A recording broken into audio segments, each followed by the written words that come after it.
share with you, because I think I'm only allowed 5 minutes, so I'll be fast.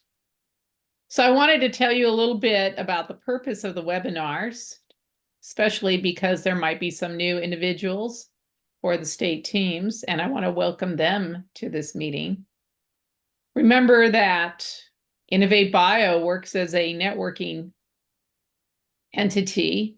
That's what we're really good at. And in this case, we're hoping to connect state teams with each other to share best practices, questions about barriers and challenges.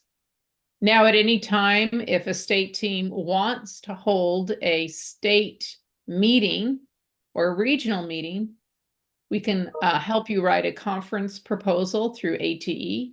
I'd talked to Celeste Carter about that idea. But these meetings that we're doing are going to be topic specific and for the purpose of teams working and sharing information. One thing I do want to, sometimes when I see something that I think is really worthwhile, and I always think funding is worthwhile. I had an opportunity to learn about a solicitation, and some of you may already know about this solicitation. It comes through TIPS, which is part of a new division at NSF. The program solicitation is 23-625, and it is enabling partnerships to increase innovation capacity. It's really targeted for schools who are not R1 or R2 institutions. It targets community colleges, minority serving institutions, four-year schools, and it focuses on research. So research and education combined in economic development and or workforce. You don't have to do both. I'm not going to read the solicitation to you, but I think it'll be worthwhile. And next week on the 26th, we are going to have a webinar on grants, how to get grants, what kind of grants might be interested to the state teams. So we will be talking more about it during that webinar, which is on the 26th. So stay tuned for that.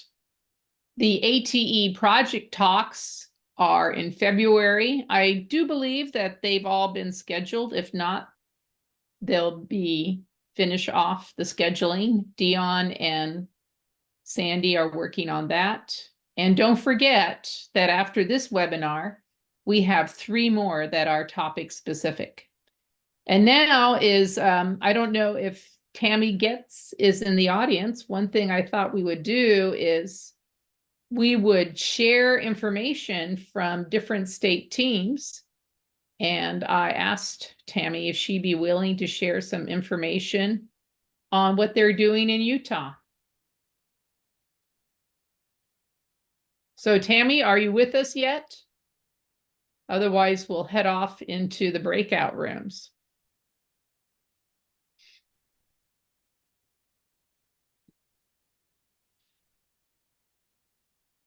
I'm not seeing her on the participation list right now. Okay. Well, I think we'll just hold on that then, and we'll go ahead and go off into the breakout rooms, because one thing that participants indicated was that they wanted more time to talk to each other than in the last meeting. So I'm going to hand it over to Cassandra and Dion to talk about the breakout rooms. Hello, everyone. Oh, there she is. Wait, stop. She showed up.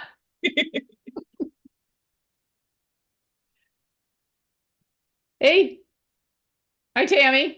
I can only assume you're talking about me because That's right. As soon as you showed up. I am technically struggling out here. I apologize. I've been on, but my audio was giving me issues. So I had to do a little troubleshooting, which appears to have worked, I think. Great. All right. Well, I will share that you're the executive director for STEM. What's the STEM Action Center. action? Right. And it's out of the governor's office, right? Correct. Mhm. Yeah. Yep. In Utah. And if any of you remember, she is also the first person to put an incubator at a community college. I know. I was a program officer when I was at NSF. So Tammy's always right ahead of everybody else and doing new things. So I thought she'd be a great example of what they're doing in the Utah State team. So it's yours, Tammy. Thank you so much. And Linnea, thanks. I always appreciate the kind words. And also I have to say, given that we've been in this business of the biotechnology programs at community colleges since 2000, the partnerships and the collaborations and the ability to learn from others has been absolutely critical in everything we've done and continue to do. So to Linnea's point, a little bit of an update of where we are here. So we have had a biotechnology program at Salt Lake Community College since 2000, 2001. And at that time, we, through some Perkins funding, created about 21, I think it was 21 high school biotechnology programs that created that first two of the 2+2+2. Utah Valley University was our 4-year partner. So we had a completion through high school all the way up through a 4-year undergraduate degree in biotechnology. We created the incubator, Innova Bio, for both high school and our post-secondary students. And so that kind of sets the framework very quickly. The good news is that everything's still there. It's hard to believe, but we still have, I believe, we have 23 high school biotechnology programs in place still. Many of I don't think we've lost one of the originals, and we've just added a few more. We have UVU still in place with biotech, Salt Lake Community College. We have the 2 Innova Bio incubators, one at UVU and one at SLIC still in operation. And so everything's still there. That's the good news. The opportunities are that, time passes, relationships kind of come and go, and often the historical kind of knowledge of how to keep, enrollments robust and the time it takes kind of fall through the cracks a bit. And so through, just time passing, there are some issues as an update that, around enrollments. And honestly, they're in the post-secondary realm, less about secondary. Our secondary programs, for the most part, are experiencing unprecedentedly high enrollments of high school students. And I think, looking at this through the lens of opportunity is critical, because, I mean, there really are opportunities to build new relationships, to find new ways to support our community college, our university programs. And it's interesting, even in these kind of peaks and troughs of enrollment, there is still a recognition, and actually a growing recognition by the state, both by state and local governments, that life sciences is absolutely critical to the economic development of the state. And to that point, and some recent updates have been the Salt Lake City Mayor's Office has joined forces with the governor to request $7 million in ongoing funding from the legislature this year to continue to build out workforce learning programs and high school programs for the life sciences. So that's one good news from our neck of the woods, is that we have sustained and even are nurturing and growing that need for workforce, because our life science industry has been growing at fairly impressive increases over the last 5 to 6 years for a number of reasons. Another interesting thing is industry support. From my perspective, it's always a challenge, at least in Utah, to secure support from our life science companies, other than in-time contributions for internships, which even can be challenging at times, for work-based learning. But we actually secured 2 grants, believe it or not, in the last year. One from BioMade for bioindustrial manufacturing, which I'll give a quick synopsis of here in a minute, and another one from one of our major healthcare providers, Intermountain Health. They brought in a $1 million grant, which is going to help us not only update our older high school biotech and our community college and university programs, but support the creation of 3 new high school biotech programs at the north and south end of the state, where we've never had high school biotech programs running, which is critical because we're seeing life science companies begin to grow and expand in those areas. And up north in Logan, Utah, where Utah State University, our land grant institution, exists, they're actually just received permission about 6 months ago to offer a new undergraduate degree in biotechnology. So the ability to build that high school to university connection timed perfectly for us. It was just this perfect storm that came together.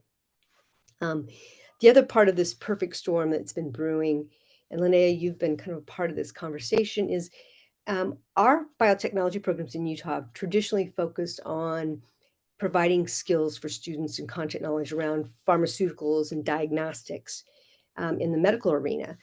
With the kind of emergence of the conversations around BioMade, one of the newer manufacturing institutes out of the Department of Defense that focuses on bioindustrial manufacturing, which is really the ability to produce bio-based materials to replace petroleum, such as for industrial products such as rubber, plastic, foam, but also to look into ag and food for, cultured foods and other, alternative food sources, plant-based, but also in the energy, the bioenergy sector. So there's a lot of expansion in applications and career opportunities that the bioindustrial component brings to us. And so the BioMade grant we applied for that with very specific intention of sending the message that we're modernizing our biotech program to include the ability for students to build a toolbox with expanded skill sets that can allow them to consider non-medical based career pathways. And the good news is that we brought our State Board of Education with their career and tech ed folks on board early on for buy-in. They are solidly on board. In fact, we're kind of fast tracking our strands and standards review, which happens every 5 years, so that we can include the bioindustrial components to the strands and standards. So it's all been good news from our end. One last thing as an update that I'm very excited about is that, as with a lot of things I love to look at, is that, many of our problems result in great opportunities again. And going back to the whole idea of Innova Bio as a kind of a contract-based incubator, like I said, we've had one. The first one was at Salt Lake Community College, and we created the second one at Utah Valley University, both still in operation. It is looking like we are going to build a collaboration with the University of Utah and a state-based grant program to create potentially a third Innova Bio up in the Salt Lake Valley. So the geography of the location of the first 2 Innova Bios at Utah Valley and Salt Lake Community College are such that some of our biggest growing high school programs, they just logistically can't travel that far south to make it feasible for them to enroll in these Innova Bio kind of pre-internship opportunities. And so the University of Utah has stepped up and said, we'll help fund and find space for a third Innova Bio and sponsor that for our 2 larger urban districts, Salt Lake City and Granite School districts. So we are super excited about that. Having the University of Utah as a partner is fantastic. And interestingly enough, it's their new initiative called Triple I, which is infectious disease, inflammation, and immunology. So, which is really intriguing. And the last thing I'll say, another intriguing conversation that's gone around this is that the impetus for them to get involved has to do with a need to find alternative internship opportunities for their doctoral candidates, not their undergraduates, but their doctoral candidates. They are seeing an increase in requirements from some of the NIH, the Cancer Institute-based grants that are requiring their researchers to include alternative options for their doctoral students to explore industry-based career opportunities. And so what we're looking at with this new Innova Bio model is to create a near-peer mentoring structure where we contract the projects from the companies, And then our doctoral students, doctoral candidates, oversee the projects as mentors to undergraduates and high school students as kind of a three-tier, like a three-legged near-peer mentoring structure, if that makes sense. And so it's really a big win for everybody with this kind of new evolution of the Inova Bio model. So that's really where we are, just kind of big dump of new stuff. The bioindustrial component is going very well. We're excited. We don't have a lot of companies in that space, but the ones that we do have are growing. And I think they're starting to see, our economic development folks are starting to see new opportunities to recruit companies in for bioindustrial manufacturing. So I hope that's what you're looking for, Linnea, but Yeah, a lot that of was perfect. stuff going on. So You did the entire state of Utah in a nutshell and covered the career pathway all the way from secondary to post-secondary. I knew you would. And economic development with incubators. So if people are interested in learning more from Tammy, I hope you contact her because they're always doing great things in Utah. Thank you. I appreciate it.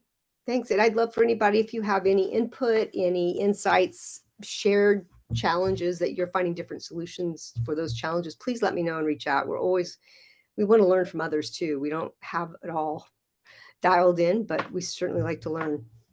Thank you. Well, now we're going to go ahead and I will let Cassandra now organize the breakout rooms. Hello, everyone. I'm going to put a link in chat right now. It is going to have a link to a folder, and in that folder, you will see the documents that you'll use to take notes during your breakout room. We're doing a little bit different this time. Jamboard is going end of life, so we want to start transitioning over it, and we hope this will work out well. Just chat me if you have any questions. All of the breakout rooms are currently open, so if you click the little 4 squares at the bottom of your screen, you should be able to see the breakout rooms and join yours. There will be a member of the Innovate Bio team in each room to kind of help lead the discussions, and you can always come back out into the main room and ask any questions.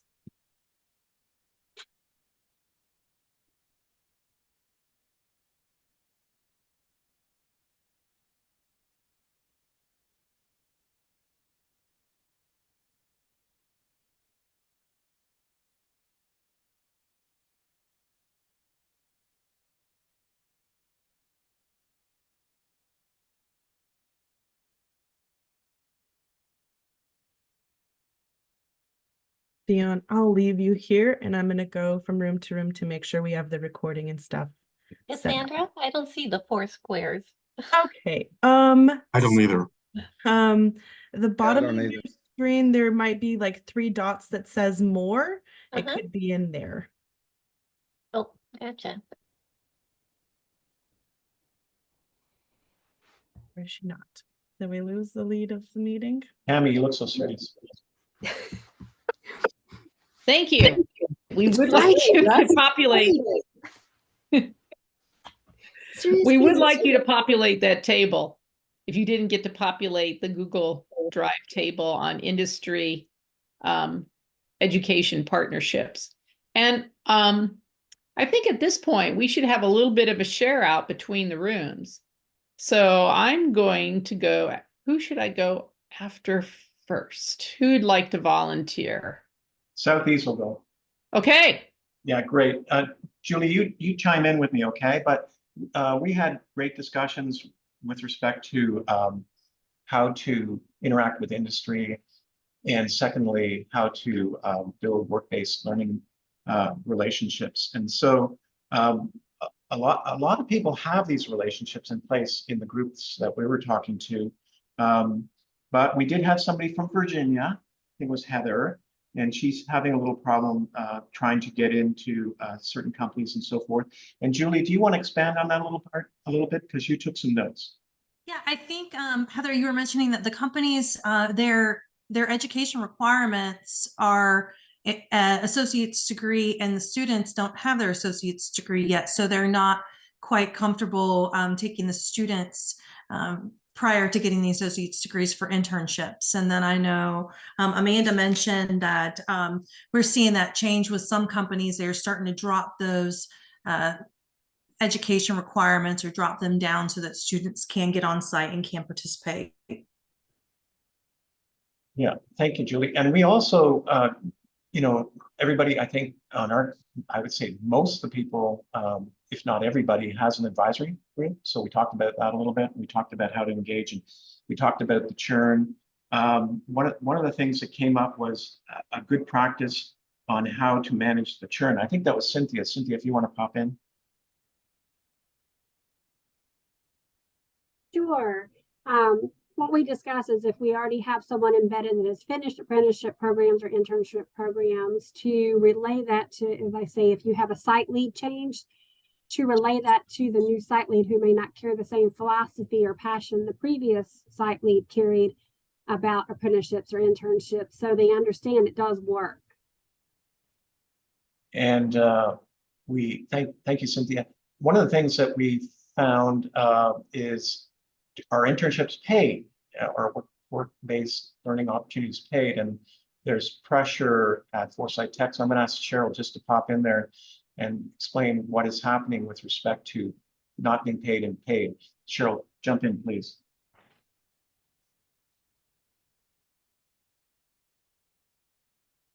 Sorry. At Foresight Tech, we are being encouraged to ensure that our students get paid internship positions, and we are trying to come up with ways where we can work with all our industry partners involved in internships to pay our students. So we were just discussing what everyone is doing from their region in terms of getting or securing paid internship positions for the students. And we were thinking that the move towards paid is a good move. And we also discussed the range of internship salaries that are being paid, and the fact that they may need to increase that to make it a bit more comparable for students actually working and producing something for the company they work for. We were so bold, we actually asked what the rate was for interns across our group, and we had a range of anywhere between 12, which was on the low side, to 20, and that was really interesting to hear. We have lots more that we can share with you, but we know there are other groups, and we don't take everybody's time. Well, one thing I was going to ask Daryl he pointed out to our group one thing about, he does petroleum, he's in process tech. So how much do process tech interns get? Because biotech has to compete with other industries, and I think it's important for us to know that. So, yes, thank you. Our process technicians who are going to work for companies like Lyondell Petrochemical, all of the major commodity chemical producers, oil and gas, they really started about $25 per hour. And that's on the low end. Our graduates, when they land their first job with Dow Chemical, or any of those big companies that are on the Gulf Coast, they're earning six figures with overtime after about 6 months to a year. So these roles as process technicians and instrumentation technicians that go to work in our current fossil fuel based processes are commanding high salaries. So that's their first their first drive. However, so our process technicians aren't getting the education that puts them in a biomanufacturing space immediately, but they do go to work for companies like Cargill is one company that has hired several of our students. Solugen, who's here in Houston, who is a biomanufacturing organization, and they have a large-scale pilot plant facility here in the Houston area. We visited them recently. They've hired about 5 of our students over the past year or so. And those students are commanding a comparable salary to what petrochemical companies are paying. And I think that's a really good point to make about bioindustrial and process technology. Thank you. Hey, Linnea, can I just mention 2 quick items out of our group? Sure. Okay, one was, yes, Innovate Bio could be very helpful in having a national apprenticeship template. That would be very good. People thought that would be a great idea.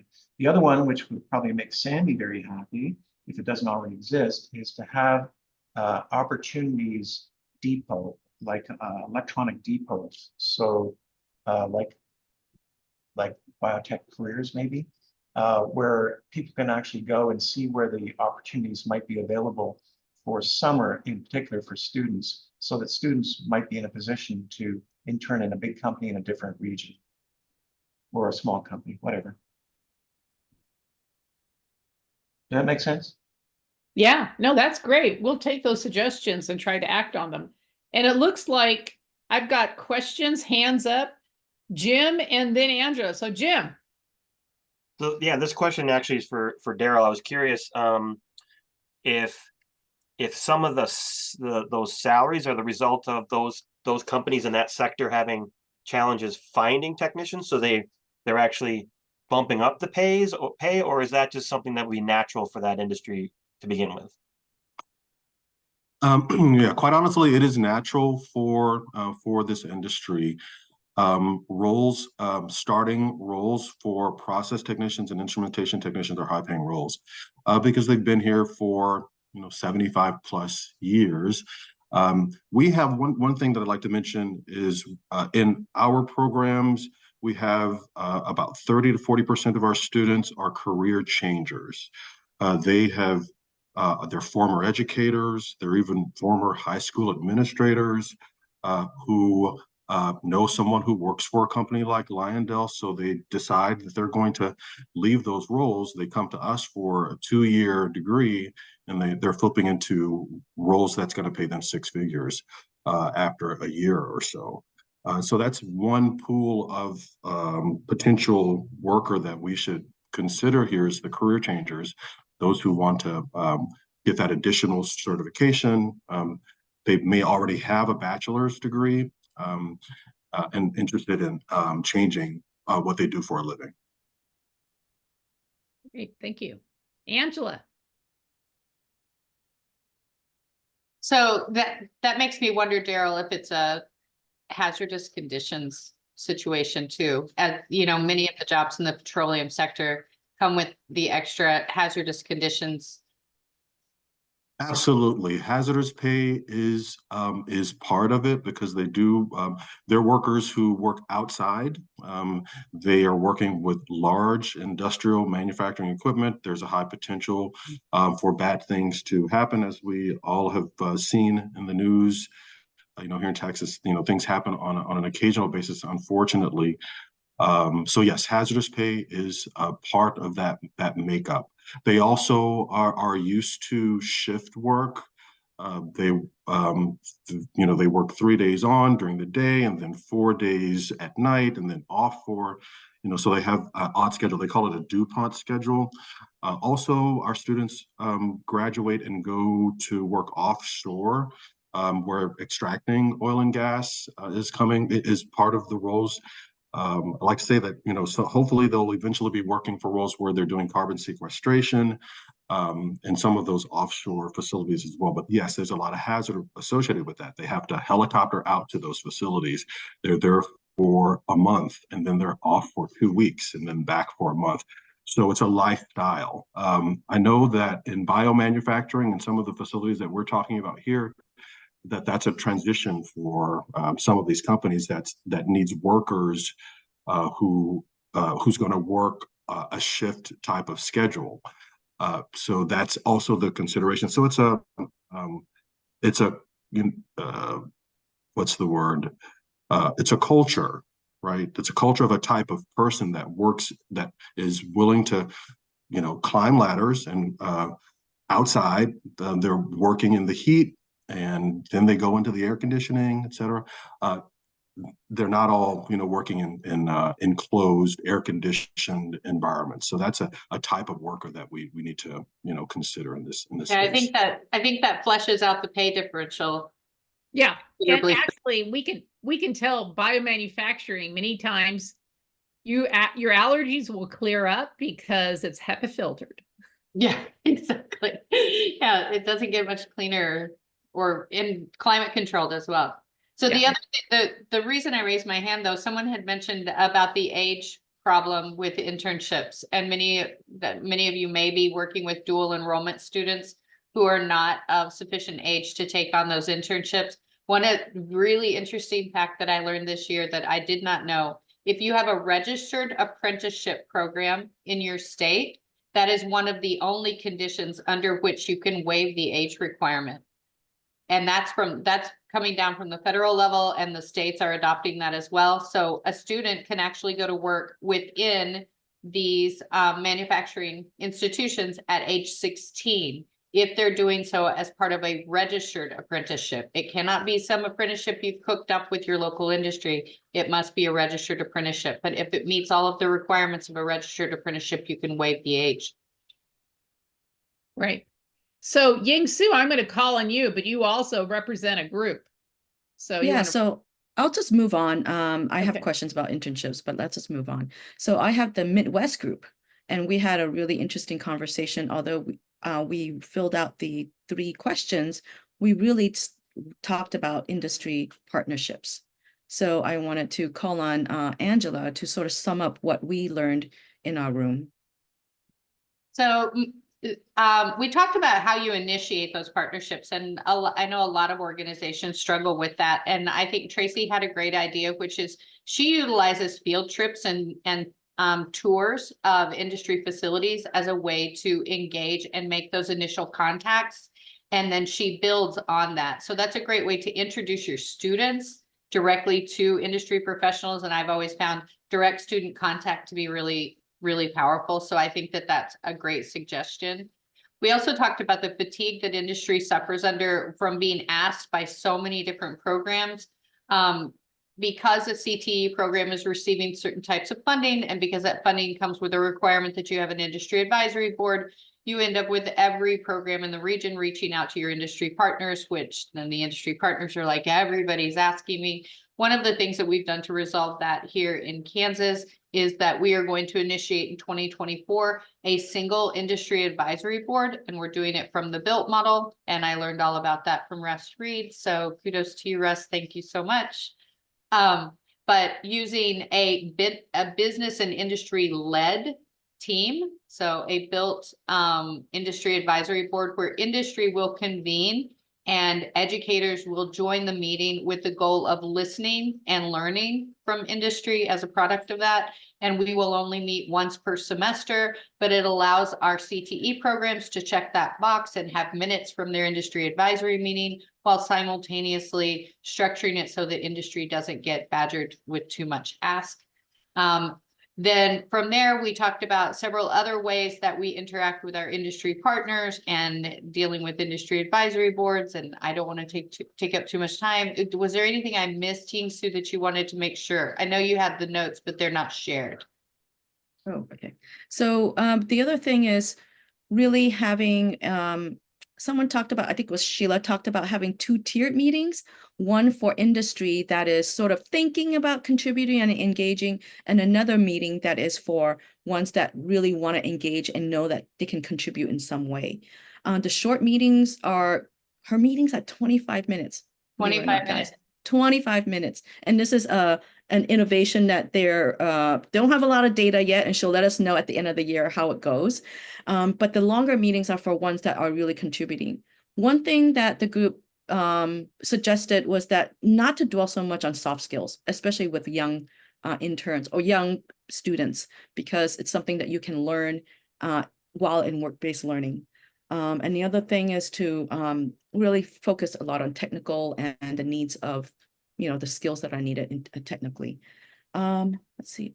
And I think Also, that's it. going in with a clear agenda and then clear following agenda. up with clear deliverables Asks. or action items after the meeting with clear deadlines so that everyone's expectations are communicated.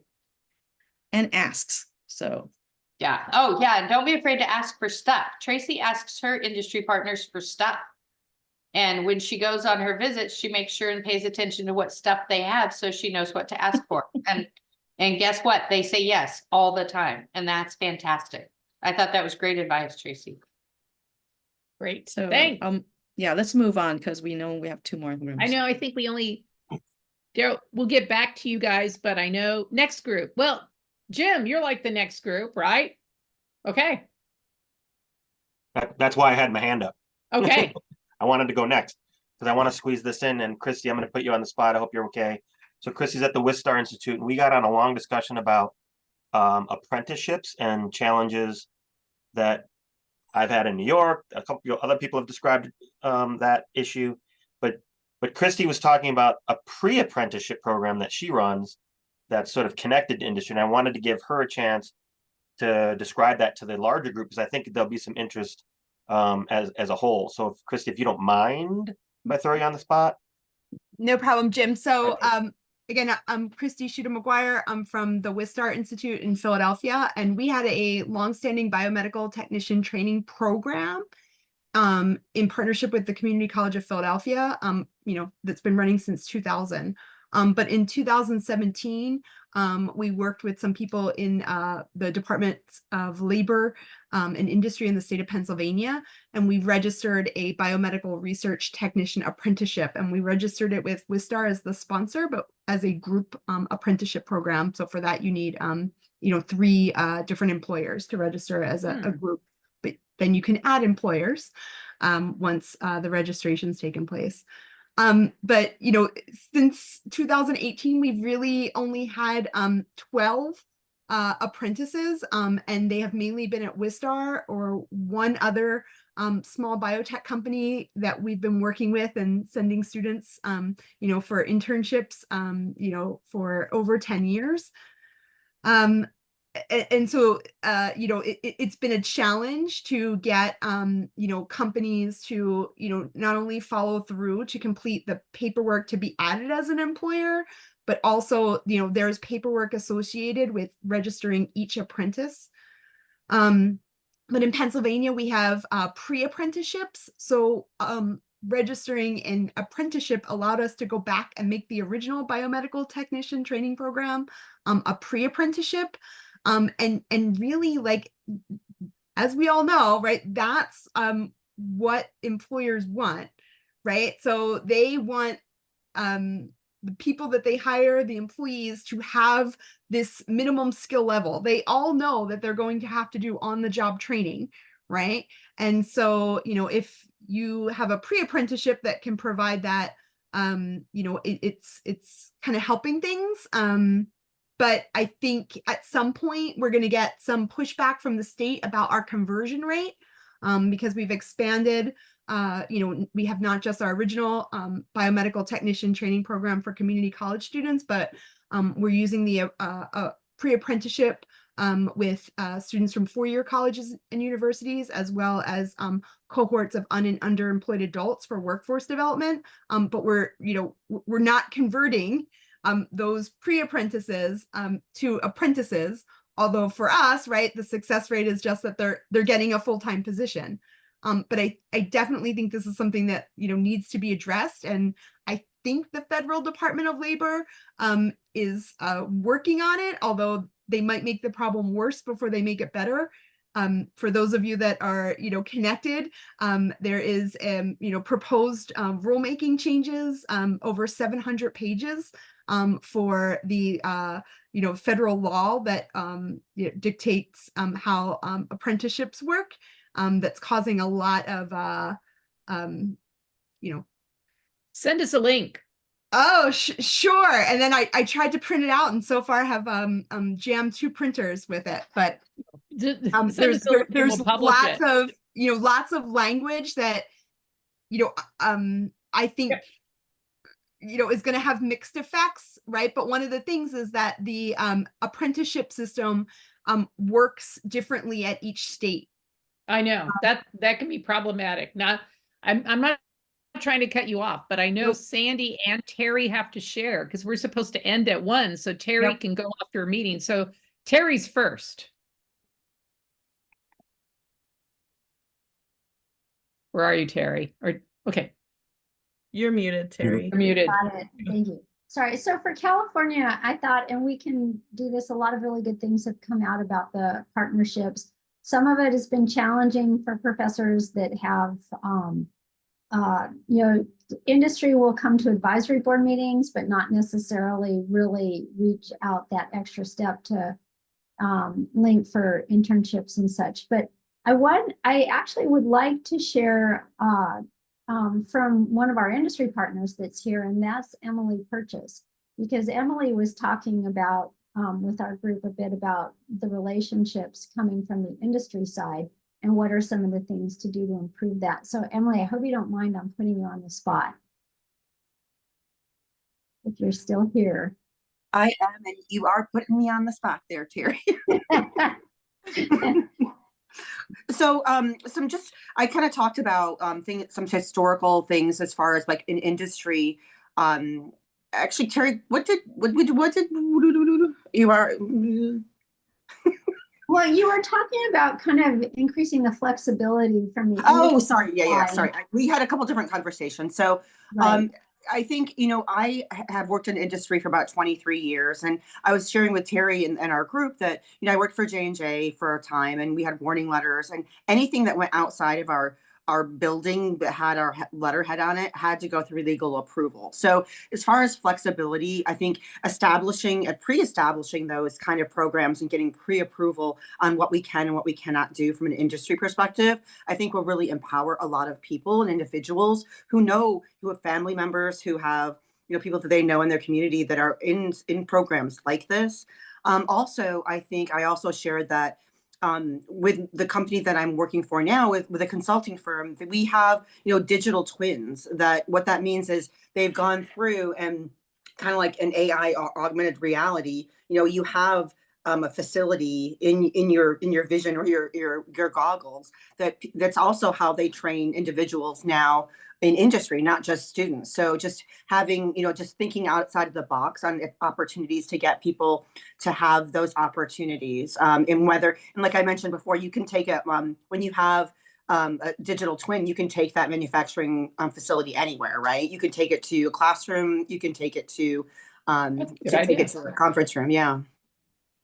So Great. that's my share there.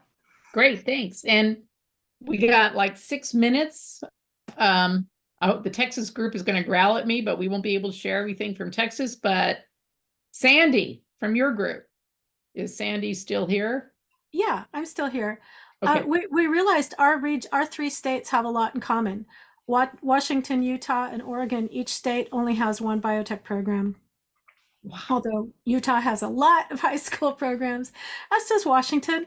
And we talked a bit about how we could do more to build our industry relationships, although we also talked about the challenges of that, because we only know of one company, I think, who has one person who's, part of their job to do some of this. And let's see if people are here and want to add to this. Tammy, do you want to add anything to this? You're good? I'm good. No, thanks. I know with the time that we've got, though, but I do agree with you. Thanks. Carla. Thanks, Sandy. Yeah, so I was talking about a little bit, we had a discussion about unifying the industry in terms of creating a unified front in the development of programs such as apprenticeship programs, CTE support for those programs. Because as industry, we all are competitors, and so we often have a very competitive and opposing force when we are seeking talent. But I think if we can work and at the higher level with the executive leadership teams to really kind of build a unified front with the support and development of the programs we would have more success in terms of building and establishing and sustaining those programs than what we're doing right now, because just the bandwidth for the employees in industry is very slim, and they don't dedicate individuals to this work. However, we're all saying the same thing in industry, that we need the talent. We lack the talent. So I think broaching these conversations at the higher level with industry, and I'm seeking support in this endeavor. So anyone willing to give me give me support in that, I will take it up. And I promise to email all the people in my group everybody's email addresses. So the conversation will continue. Thanks. Great. Thank you. Now, any other group besides my Texas group, has anyone been left out that would like to speak? No one else. And anyone for my Texas group, do you want to add anything? We have three. Daryl. Yeah, real quick. So I know that there's a lot of industry folks on the call, but so one of the things that we've seen at the Process Technology Center is that we'll have industry partners like Shell, but Shell has a employment services organization with a completely different odd name that will then seek our students, and they are in a pre-hire mode. So these, like Kelly Services, for example, is one of those types of situations. And maybe that's the space that these internship roles could be developed in providing that service to the specific company with the roles. But however, when we're talking with students, they need to, when I'm talking to my graduates, I'm like, okay, this is not Shell. This is a company that is providing a service of employment to Shell. So keeping our industry partners, clear on that, so that we're communicating with our students properly on what they're stepping into, is important. Yeah. Well, guys, this has been great. Obviously, we need more time for this meeting. We have so much to share, but we will summarize this. I hope to see some of you on the 26th, if you're interested in grants, because our team and others have been very successful in getting grants, and we want to share that with you. And anyone who's applied for an ATE biotech grant and doesn't get it, better talk to me, because you're not supposed to quit. You're supposed to resubmit. Okay? Anytime you don't get your grant, I want you to talk to us. Okay? Because persistence is probably 90% of the game. And with that, thank you for coming. And if there's anything else, please let us know. I have recorded the transcript in chat, and I know we've recorded this, and we will get this information back to you. You're all very valuable to us in terms of what we learned from you, you learned from us, and networking and collaborating makes it successful. Thank you. Thanks. And once again, the survey went out in chat again. I also put the link to the 26th registration meeting, but I'll send that out in an email as well, along with a link to the documents everybody worked on today, so you can continue to work on them and reference them if you want to. We will be having more community conversations like this. We already have 3 more planned, and we'll send out that information when we have it ready. Thanks, guys. Stay warm.